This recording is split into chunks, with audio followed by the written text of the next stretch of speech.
administrativas. Roberto Duque ya está con nosotros, él es experto en Derecho Constitucional de la máxima casa de estudios. Él nos viene a platicar, entre otras cosas, de la Ley General de Responsabilidades Administrativas. En otras palabras, de la Ley 3 de 3.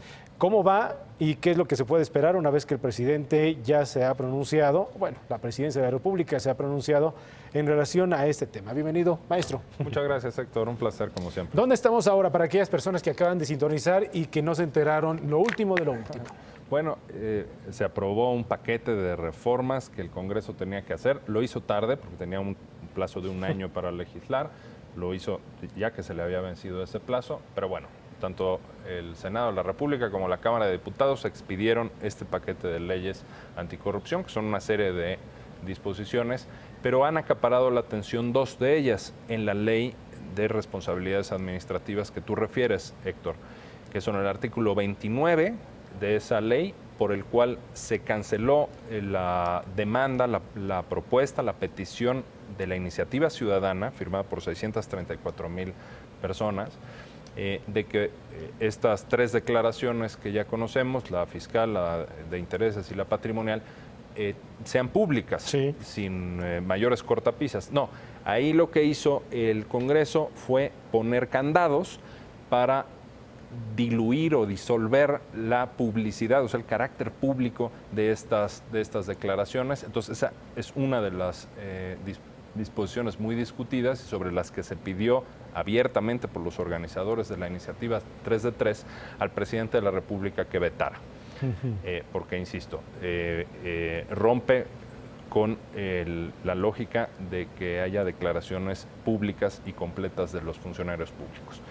Y el otro artículo que fue muy discutido fue el artículo 32 de esa misma ley que aprobó el Congreso, porque metieron de manera inopinada para mi gusto, y es uno de los peores artículos que he visto en cuanto a su elaboración y en cuanto a su alcance, metieron ahí a particulares como obligados a la declaración 3 de 3. Y esto es absolutamente aberrante, porque la corrupción, en primer lugar, arranca con los funcionarios públicos. Y hay una razón para ello, Héctor, como tú sabes.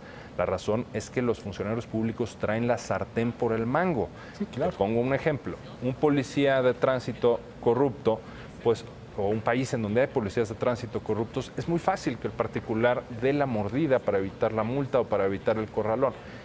Hay países, pues, muy desarrollados en estos ámbitos, en donde se sabe que la gente no nada más rechaza la mordida, sino que arresta a la persona que le proponga una cosa como esta, ¿no? Un soborno de esa naturaleza, ¿no? Un tema de cohecho. Y en esos países no se, pues digamos, ese es un muy buen combate a la corrupción. Empieza por los funcionarios públicos.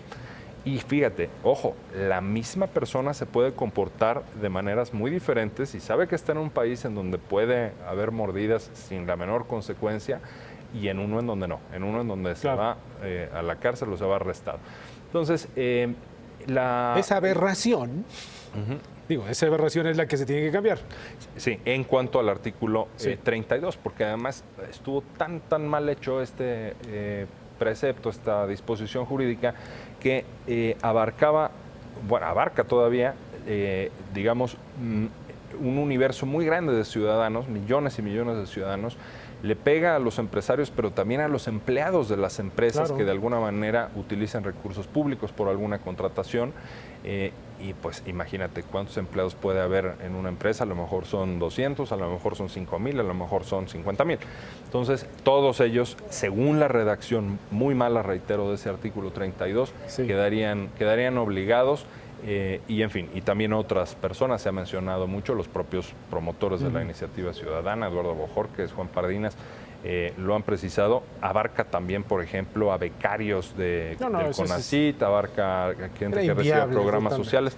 Era un absurdo. Entonces, son las dos disposiciones que se pidió expresamente al presidente de la República vetar, una vez que el Congreso ya había aprobado pues estas dos disposiciones que son, digamos, muy controvertidas y muy cuestionadas. El presidente de la República se olvidó del artículo, o digamos, no ejerció su derecho constitucional de veto en cuanto al artículo 29. O sea, si el Congreso de la Unión le había dado la espalda a la demanda ciudadana, que es exactamente lo que pasó, para que haya una declaración 3 de 3 pública. El Poder Ejecutivo pues no dijo nada al respecto y ese artículo 29 pues así va a quedar. O sea, Bien. lo de 3 de 3, que era el corazón de la primera iniciativa ciudadana de la historia, queda completamente diluido porque la publicidad queda, el carácter público queda, digamos, prácticamente anulado.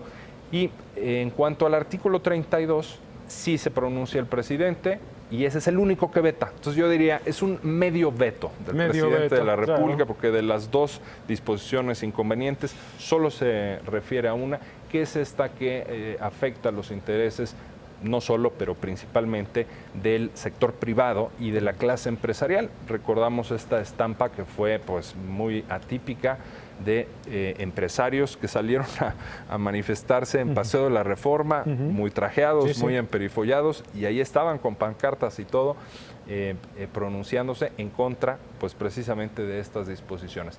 Entonces, ahora lo que se ha dicho por parte de algunos actores políticos, particularmente del PAN y del PRD, es que el presidente vetó solo la parte del artículo 32 para congraciarse con la iniciativa privada.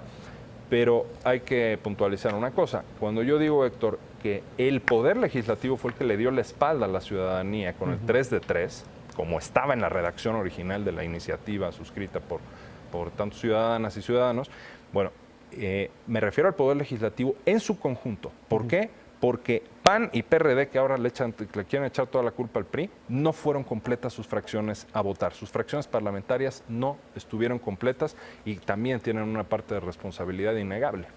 Se nos termina el tiempo, doctor, y maestro también. Muchas gracias. ¿Dónde se te siguen? Pues en @DuqueRoquero son mis apellidos. No soy ni Duque ni Roquero, Roquero a lo mejor a veces, pero @DuqueRoquero, que son mis dos apellidos. Gracias, maestro. Muchísimas gracias, Héctor.